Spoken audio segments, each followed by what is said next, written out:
పేద ప్రజల కోసం నిరంతరం పోరాడిన నాయకుడు వంగవీటి రంగా అని ఎన్టీఆర్ జిల్లా జనసేన అధ్యక్షులు సామినేని ఉదయభాను అన్నారు.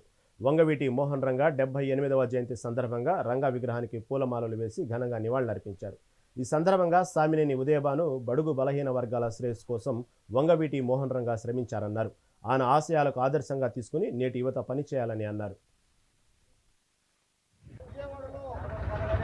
పేదల కోసం, ఇళ్ల స్థలాల కోసం నిరాహార దీక్ష చేస్తుంటే 100 రోడ్లు మరి కొంతమంది గూండాలు, రౌడీలు ఆయన్ని ఏ విధంగా హతమార్చారో మనందరికీ కూడా తెలుసు. ఆయన మరి 85వ సంవత్సరంలో డిసెంబర్ 25వ తారీఖున ఆయన హత్య గావించబడ్డారు. మరి ఆ రోజు నుంచి ఈ రోజు వరకు కూడా మన విజయవాడ నగరమే కాదు, కోస్తా ఆంధ్రప్రదేశే కాదు, తెలంగాణలో కాదు, రాయలసీమలో కాదు, అన్ని చోట్ల కూడా రంగా గారి విగ్రహాలు పెట్టి నివాళులు అర్పిస్తున్నారు. ఎందుకంటే రంగా గారు కులానికి చెందిన వ్యక్తి కాదు, ఒక శక్తి. విజయవాడ